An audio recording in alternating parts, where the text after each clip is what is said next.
સંગઠિત થાય લોકો એ રીતે લડત આવનારા દિવસોમાં આપવાની પરિસ્થિતિ છે. તો આના માટે જે આરટી ભગીરથભાઈ અગાઉ સાગરભાઈને અમે બધા મહેનત કરતા 5-25 જણા જો ભેગા થતા હોય તો સરકાર સાથે આપણે આંદોલન કરી શકશું નહીં.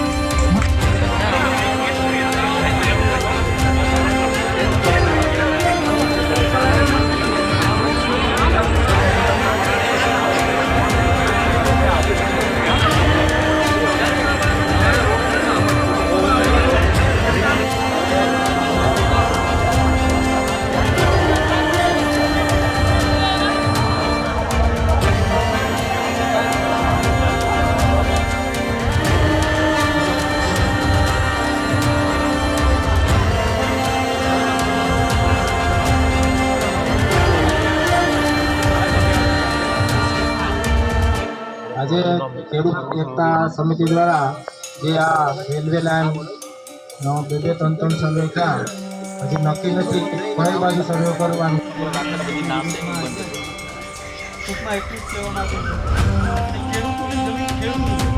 કંપનીઓના બાપની આ પબ્લિક ક્યાં તો તમે મોટર તમે બોલાવ્યા તમારી આગળ સાથે છે. જય જવાન જય કિસાન.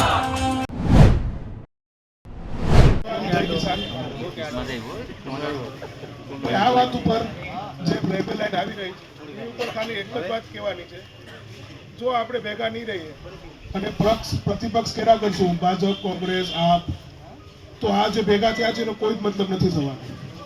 2 દિવસ પછી કોઈ પણ વ્યક્તિના પ્રેશરમાં આવીને 20 જણા આગા ભાગી જશે, હું ખુદ ભાગી જાઉં, તો એ આપણી આ લાઈન છે આવીને જ રહેશે. જો આપણે આ રીતે ભેગા થઈને નહીં બેસશું ને તો એક જ ઓપ્શન છે ભાઈ, આપણે જીવ દઈ દઈશું પણ જમીન નહીં દેવું. કોઈ પણ રીતે કોઈ પણ વસ્તુ થઈ જાય, આપણે એક જ નિયમ ઉપર કાયમી રહેવાનું છે ને બધાએ ભેગા થઈ ને આ જ રીતે વિરોધ કરવાનો છે. શાંતિપૂર્ણક વિરોધ કરી ને આપણે આ વસ્તુની આને જે કેન્સલ કરવાની વસ્તુ છે એ કરી જ રહેવાની છે. જય જવાન જય કિસાન. મહાબળ બાપાની જગ્યામાં ઉપસ્થિત આપણા ત્રણેય તાલુકાના કિસાનભાઈઓ આજે એક ટૂંકા સંદેશામાં એટલા બધા ખેડૂતો ભેગા થયા છે, તો આના માટે આપણે લડત કરવી પડશે. લડત કરવા માટે તાકાત ભેગી કરવી પડે. કોઈના ઉપર આપણે આધાર રહેવાનું નથી. આપણે આગેવાનોને કહેશું શું કરે એ તો આપણે ભૂતકાળમાં જોયું છે, પરંતુ આપણે એવો દેખાવ કરવો જોઈએ કે ઉપર સુધી એમ થાય કે આ કરશું તો મોટું નુકસાન થાય. જ્યારે જ્યારે સંદેશો મળે ત્યારે વધારે લોકો આવવાના, એનું પણ આયોજકો કરશે. 2014થી અમે કેશુભાઈ હરિભાઈ બધા આગેવાનો દિલ્હી સુધી 3-4 વાર ગયા. પિયુષ ગોયલાને વાત કરી અને બેઠક કરી, ત્યાંથી સૂચના આપી કે ભાઈ તાલાળા કાંટી રોડવાળી રેલવે છે એને બ્રોડગેજ કરજો. એ નક્કી થઈ ગયું તો આ પાછું ભૂલ થયું. જે જૂનો સર્વે કરેલ હતો એ મૂકીને હવે આ બાજુ આવ્યા, તો એ પણ આપણા ખેડૂતો છે ને, ક્યાં કરે એ નક્કી નથી. એને બનાવવી છે, પણ આપણે જો વિરોધ કરશું, તાકાત લગાડશું, તો કોઈના બાપની તાકાત નથી કે અહીં રેલવે આવે. આપણે તાકાત લગાડવી પડશે. આપણે કોઈની જરૂર પણ નથી. આપણે ખેડૂતો ભેગા રહીશું ને આપણા બધા આગેવાનો આપણા છે ભેગા રહી કે ન રહે, પણ આ ખેડૂતો ભેગા હશે તો રેલવેવાળાએ પગ નહીં મૂકી શકે, રેલવે આવશે નહીં. એટલે હું તમને ખાતરી આપું છું. જય જવાન જય કિસાન. રમેશભાઈ બાળક, ખેડૂત એકતા મંચ, જિલ્લા પ્રમુખ, ગીર સોમનાથ. રમેશભાઈ, આજે 2013 થી પ્રક્રિયા ચાલે છે. 16,000 થી લોકોએ થોડું પિકઅપ કર્યું છે. અમારું 16 થી 2016 થી અમારું આંદોલન ચાલુ છે. 19/1/2019 જાહેરનામું બહાર પડ્યું. જાહેરનામાની અવધિ વર્ષ દિવસની હોય છે. એમાં એ જાહેરનામા પછી મહિના દિવસ પછી અમારે વાંધા અરજી આપવાની હોય છે. અમારા આ વિસ્તારના ત્યારે 39-40 ખેડૂતો ગામના ખેડૂતો આવતા હતા. બધાએ સાથે મળી 4,000 વાંધા અરજી અમે આપેલી છે. વાંધા અરજી હજી સુધીનો કોઈ જવાબ આપ્યો નથી. એ અમારો જે તે વખતનો જે વિરોધ હતો, દર વખતે અમે વિરોધ કરીએ છીએ. દર વખતે અમે કલેક્ટર દરજામાં રેલવે મંત્રી હોય છે, પછી રેલવે બોર્ડના GM છે એ બધાને મળીએ છીએ, બધા સાથે મિટિંગ કરીએ, બધા એક આશ્વાસન આપે છે કે આમાં ફળદ્રુપ જમીન છે, આનું કશું થશે નહીં, ટૂંકમાં આવશે નહીં.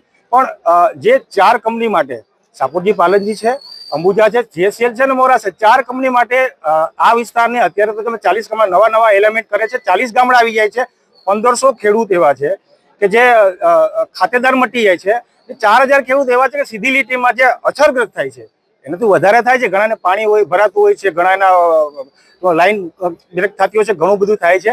ને આ વિસ્તારમાં તમે જોવા જાવ તો ટુકડા ધારા ઉપર છે, બધાના નાના ખેડૂતો છે અને પોતાની રોજીરોટીના ઉપર ચાલે છે.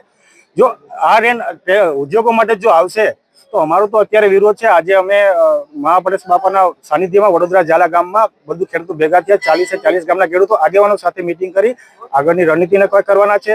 થોડાક દિવસ પહેલા જ સર્વે માટે આવેલા કોઈ જાણ કર્યા વગર ફરીથી આ લોકોએ સર્વે ચાલુ કર્યો છે, નવું એલિમેન્ટ ચેન્જ કરતા જાય છે. આજે અહીંયા વિરોધ થાય છે તો અમારો એક જ ધ્યેય છે, અમારો ખેડૂતોનો એક જ નિર્ણય છે કે જાન દેગે જમીન નહીં દેગે. કોઈ કાળે અમે જમીન દેવાના છે જ નહીં, આજે બી નથી દેવાના, કાલે બી નથી દેવાના કે આના પછી કોઈ વર્ષમાં જ્યારે આ વિસ્તારમાં આવશે ત્યારે અમે જમીન અમારી દેવાના છે નહીં. મારું નામ સામતભાઈ વીરાભાઈ બારડ, પ્રશ્નાવડા. મૂળ મારો જમીન વાવડીમાં આવી, મારી જમીન આખી વહી જાય છે, બરાબર. મારા ભાગમાં જે જમીન છે 3.5 વીઘા એ વહી જાય છે, મારું ખાતું આખું નીલ થઈ જાય છે. મારે શું કરવાનું? બરાબર, હું જમીન દેવા તૈયાર નથી, બરાબર. તો અમે મરવા તૈયાર છે, અમે જમીન નહીં આપીએ, જમીન અમે નહીં આપ્યા. તમે સંતરીનો ભાવ શું દેવો? સરકારનો ભાવ દેવાનો છે. અટાણે અમારી 10 લાખમાં કે 15 લાખમાં વીઘો લીધી, સરકાર અમને ભાવ આપશે 15 લાખ રૂપિયા.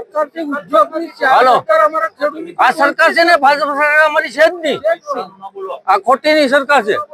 નહીં, આ ચોખ્ખી વાત છે.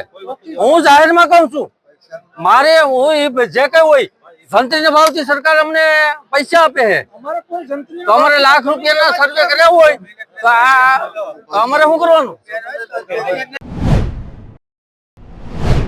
મારું નામ કેશુભાઈ નાથાભાઈ જાદવ, પૂર્વ સરપંચ પ્રશ્નાવડા. આમ તો સાહેબ આ 2019 કન્ટિન્યુ અમારું આંદોલન ચાલુ છે. અલગ અહીંયા 3-4 સર્વે કર્યા છે. અમે શેઠ દિલ્હી સુધી રેલવે મંત્રીથી માંડી મનસુખભાઈને બધાને સાથે રાખી અને અમે રજૂઆત કરેલી અને મનસુખભાઈએ એવો પ્રત્યુત્તર આપેલો કે ભાઈ તમે જે આ જંગલમાંથી આપણે જે મીટર ગેજ છે બોર્ડર કરી અને તમારું એ કામ હોય એ પૂરું કરો. અને માત્ર રહીને આ સિંહોની જંગલવાળા વાતો કરતા હોય તો સિંહો તો અહીંયા જ છે. અત્યારે અમારા ગામમાં 20-25 સિંહોનું રહેણાંક છે પ્રશ્નાવડામાં, તો અહીંયા પણ સિંહોનો પ્રશ્ન તો છે. તો ખરેખર એને જે ઓલી લાઈન છે એ ચાલુ કરી અને ઓલું કરવું જોઈએ અને ખેડૂતોને ખરેખર ફળદ્રુપ જમીન અને ટૂંકી જમીન છે એમાંથી એને બસાવવા જોઈએ. અહીંયા લગભગ 33-35 ગામના લગભગ 2000 થી 2500 ખેડૂતોને આડાડું ગમે એમ કરીને નુકસાન થાય છે અને આ રેલવેની કોઈ જરૂરિયાત જ નથી. એમ માત્ર ઉદ્યોગો માટે થઈ આ ખેડૂતોને હેરાન કરવા માંગે છે. સાગર રબારી, પ્રમુખ ગુજરાત ખેડૂત એકતા મંચ. આજે સૂત્રાપાડા તાલુકાના વડોદરા ઝાલા ગામમાં મહાબળેશ્વર દાદાના મંદિરે બધા ખેડૂતો ભેગા થયા છે. ઘણા વખતથી આ વિસ્તારમાં ઇન્ડસ્ટ્રીયલ રેલવે કોરિડોર બનાવવાનું વાત ચાલે છે. અવારનવાર જાહેરનામા બહાર પડ્યા, રદ થયા. 2019માં જાહેરનામું બહાર પડ્યું, એની સામે ખેડૂતોએ પ્રચંડ વિરોધ નોંધાવ્યો અને પછી એ જાહેરનામાની મુદત પૂરી થઈ ગઈ.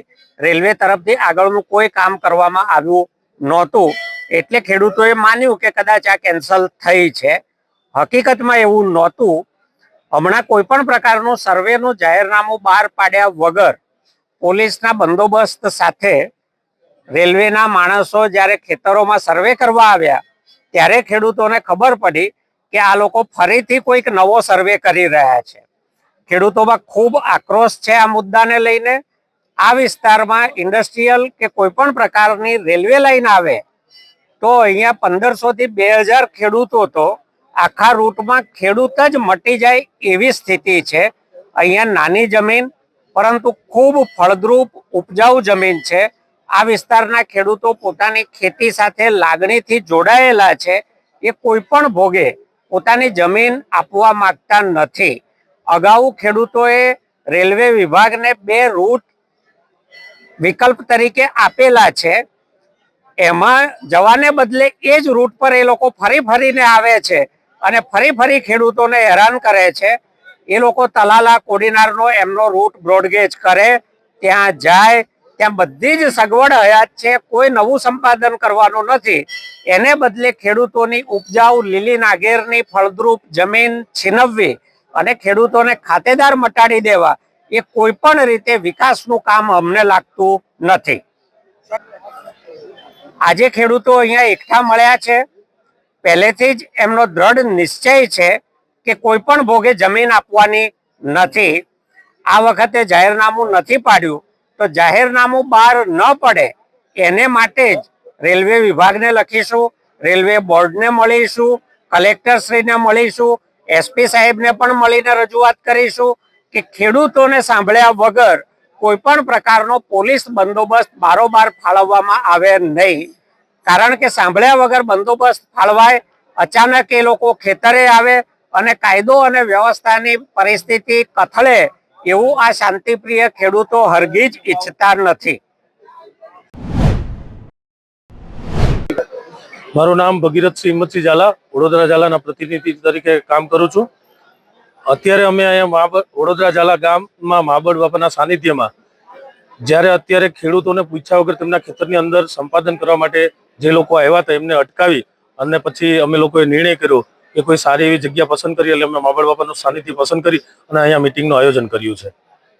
અમે 2019થી અમે ને સાગરભાઈ ને અમે બીજા બધા જે અહીંયા ઉભા છે બધા લોકો 2019થી મહેનત કરીએ છીએ. જ્યારે પહેલું જાહેરનામું બહાર આવ્યું જાન્યુઆરીમાં ત્યારથી અમે સખત આ રેલવે લાઇનનો વિરોધ કરીએ છીએ. આની પહેલા અમે એકવાર કલેક્ટર ઓફિસે 3 દિવસના ધરણા પકડ્યા હતા અને સરકાર પાસે આની પહેલા રાજેન્દ્ર ગોહિલ સાહેબ કલેક્ટર હતા, એની સાથે મિટિંગ કરી હતી અને ત્યારે પણ અમારે ચર્ચા થઈ હતી. ત્યારે રેલવેના અધિકારીઓ એકોય વખત મિટિંગમાં નતા આવ્યા અને અમે લોકો કન્ટિન્યુ મિટિંગ એટેન્ડ કરી હતી. ત્યારે પણ અમે કીધું હતું કે સરકાર મેરે એમનો વૈકલ્પિક રૂટ છે જે તારડા થઈ, સાંઢળીદાર થઈ અને કોડીનાર નીકળે છે એ જૂની બ્રોડગેજ છે એને રિપેર કરી અને ચાલુ કરે તો થાય. આ તો 4 કંપનીના બેનિફિટ માટે થઈને બધાને મારવા એ કોઈ જરૂરી તો નથી. લીલી નાખીને મારવી એવી કોઈ તો જરૂરી નથી. સરકારને શા માટે આ વસ્તુ દર 6 મહિના માટે પાછી નવી કરે છે અને નવી જગાડે છે? શા માટે ખેડૂતોને દોડતા રાખવે છે? તમે એક નિર્ણય કરવો જોઈએ કે ભાઈ સરકારે આ લોકોની જે લીલી ફળદ્રુપ જમીન જાય છે જેમાં 2-2 વીઘાના ખાતેદાર છે એ લોકો મરી જાય છે તો એના માટે સરકાર શા માટે ધ્યાન નથી આપતી અને 6 મહિને પાછું નવું ડીડનેક ઉભું રાખે છે? ઓકે.